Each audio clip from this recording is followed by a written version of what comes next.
Mick Mars and Ace Frehley are two iconic guitarists who left a massive mark on rock and metal history, yet their styles and legacies differ in striking ways. Mick Mars, best known as the guitarist of Mötley Crüe, built his reputation on heavy riffs, dark tones, and a gritty style that perfectly matched the band's raw and rebellious energy. His playing often leaned into blues-inspired phrasing, but with a heavier, almost sinister twist, giving Mötley Crüe's music a unique edge. Despite battling a lifelong illness that caused severe pain, Mars never allowed it to hold him back, and his perseverance made him an admired figure in the metal community.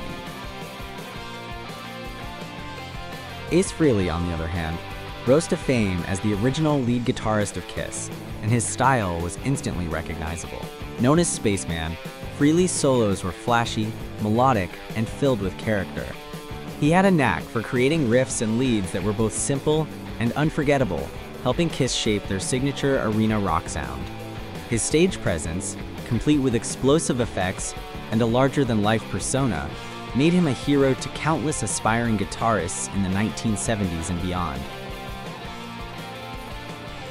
In comparing the two, Ace Frehley represents flamboyance and theatricality, while Mick Mars embodies resilience and a darker, more serious tone. Frehley's contributions leaned more toward making rock accessible and fun, inspiring the glam and hard rock movements, while Mars carried glam into heavier territory, bridging it with metal and injecting it with a brooding intensity. Both guitarists remain influential, but in different ways. Frehley as a showman and riff creator, Mars as a master of mood and grit. Together, they stand as proof that rock guitar can take many forms, sometimes loud and colorful, sometimes shadowy and raw, but always powerful. The role of pain and struggle in creativity. Mick Mars lived much of his life battling ankylosing spondylitis, a painful degenerative spinal disease that limited his movement and caused him constant suffering. Yet, instead of silencing him, this struggle became part of his artistic identity. Mars channeled his pain into raw, heavy guitar tones that gave Mötley Crüe their signature bite. His riffs carried a sense of grit, almost as if every note reflected endurance against overwhelming odds. Mars proved that physical limitation does not equal creative limitation. In fact, it can sharpen one's artistic edge. Ace Frehley's struggles, on the other hand, were more internal. His battles with addiction, self-doubt, and the pressures of fame often threatened to derail his career. Yet these same struggles fueled his sense of rebellion and individuality. Frehley's guitar work, playful, spacey, and unpredictable, was not merely technique, but an expression of a man fighting for freedom in both art and life. His imperfections became part of his charm, inspiring countless musicians to embrace authenticity over polish. The contrast between Mars and Frehley highlights two different paths where pain drives creativity. Mars through physical endurance, Frehley through psychological rebellion. Both men demonstrate that art often emerges from wounds, whether visible or hidden. Pain does not merely haunt creativity, it gives it texture, depth, and humanity. Their legacies show that struggle, far from being an obstacle, is sometimes the very spark that makes music timeless.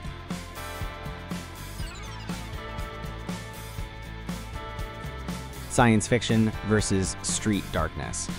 Ace Frehley, the Spaceman of Kiss, built his persona around cosmic escapism. His guitar tone and solos often carried a sense of futuristic fantasy, something that transported audiences far away from the streets into a world of science fiction. With smoking guitars, light-up costumes, and cosmic stage imagery, Ace embodied rock's fascination with space exploration and limitless imagination. His riffs and solos had a playful, intergalactic quality, making him the perfect ambassador for science fiction rock theatrics. Mick Mars, on the other hand, projected something darker, grittier, and far more grounded. As the guitarist of Mötley Crüe, Mars didn't chase the stars, he stayed in the shadows of the streets. His style dripped with menace, blending bluesy undertones with metallic heaviness. The street darkness he conjured reflected the danger, excess, and raw survival instinct of Los Angeles' Sunset Strip. His riffs weren't futuristic journeys, they were weapons forged in alleyways lit by neon and shadow. Mars' persona was equally haunting, mysterious, withdrawn, and lurking, in contrast to his flamboyant bandmates. In this clash, Ace Frehley's science fiction persona celebrates escape, a colorful journey into another dimension, while Mick Mars' street darkness embodies confrontation, the raw reality of rock and roll lived on Earth's grim underbelly. One aimed to lift fans into the cosmos, the other dragged them into the murk of urban chaos. Both are essential archetypes in the mythology of rock guitar: Ace the dreamer of the stars, Mick the keeper of shadows. Together, they represent two sides of the same coin: fantasy versus reality, light versus darkness. The sound of Vice. Mick Mars is often seen as the darker architect, crafting riffs that feel raw, dangerous, and soaked in sleaze. His tone is heavy, with sharp edges and an almost industrial grit that matched Mötley Crüe's bad boy image of the Sunset Strip. Mars embodied Vice through a sonic palette that screamed rebellion, decadence, and the thrill of destruction. His playing was never about excessive flash. It was about attitude, the kind that could drag you into a nightclub haze at 2 a.m. On the other side, Ace Frehley represents a different kind of Vice, playful, chaotic, and electrified with spontaneity.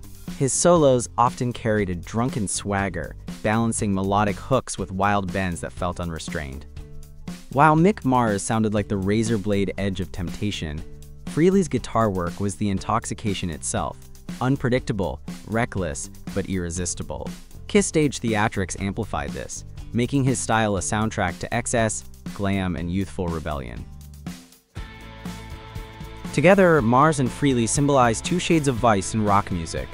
Mars' sound is sinister, precise, and menacing, like a slow burn of danger lurking in the shadows. Frehley's, by contrast, is bright, impulsive, and fiery, like diving headfirst into chaos without caring about the consequences. Both carved their legacies by embracing imperfection and raw emotion, which made their guitar work timeless.